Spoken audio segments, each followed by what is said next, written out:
Hello, my name is Dr. Ridwan Fontaine. I teach Islamic management at IIUM, and today I'm continuing my discussion about entering paradise. So you probably realized that when I started this series, I only had a vague idea of how to answer these questions. And as I've been progressing in my series, I've actually been doing a lot of research, and I have a much clearer idea now.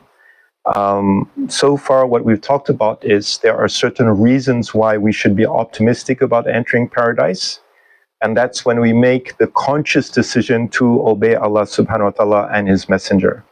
And so the key word here is conscious. So being born a Muslim is not enough. You have to decide, I'm going to take this religion seriously. And the surah that summarizes this is the surah Kul Huwallahu Ahad, Allahu Samad, Lam Yalid wa Lam Yulad, wa Lam Yakul Lahu Kufuwan Ahad.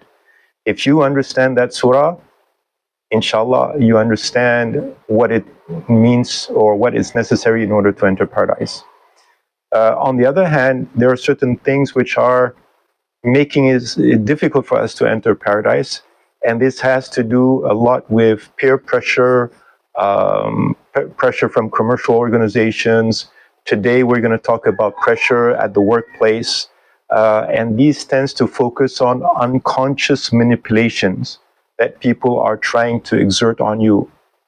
And in the life of the Prophet ﷺ, the surah that kind of summarizes this is the surah Kul Ya Ayyuhal Kafirun, right? And so what happened is the Quraysh came to the Prophet ﷺ and tried to put pressure on him to make some compromises, not to say certain things, to do this. And in return, they would offer money, they would offer power, they would offer this, they would offer that. Right? So anything that has to do with this pressure that people put on you to compromise on your religious principles, that's really summarized in the surah Kul Ayyuhal Kafirun. Now, as I mentioned, today I want to work about the pressure coming from the workplace. And this is something that the Sahaba probably did not exist or did not experience. But it is something that we as Muslims, we experience every day, because this era is really the era of organizations. And I'm referring to the work of someone called Edgar Schein. I'm not really sure how to pronounce his name. His name is spelled Schein, and he's considered the father of organizational culture. So let me explain a little bit about what happens when you enter an organization. Basically, when you start working for a company, that company will socialize you. In other words, they want you to work in a certain way, think in a certain way. They will control, to a certain extent, the way you speak, the jargon that you use. To a large extent, they will try to manipulate the way you think as an individual inside that organization. And it's always has to do with the unconscious.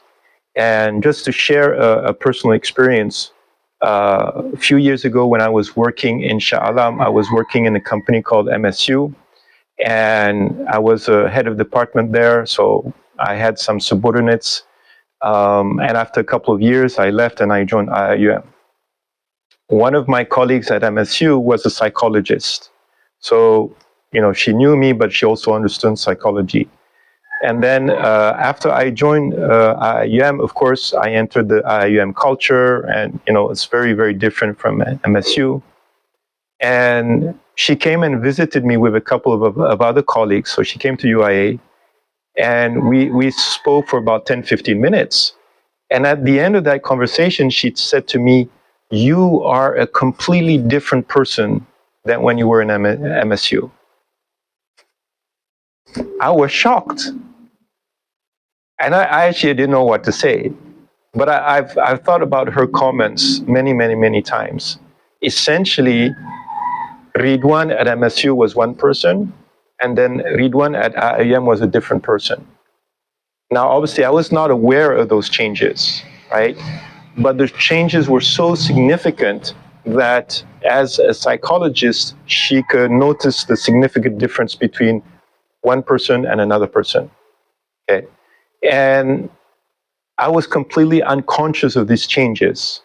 Now, when I look back and I think about it, I understand actually why the changes were happened because of the culture, the opportunities in IUM, and so on and so forth.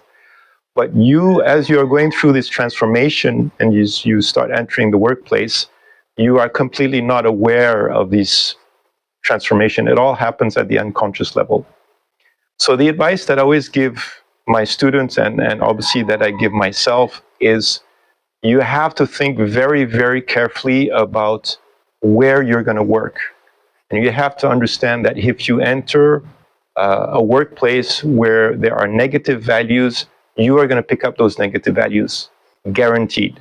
There's nothing you can do to prevent that. If you enter a workplace where there are positive values, you're going to pick up those positive values, guaranteed. It will be automatic. Okay?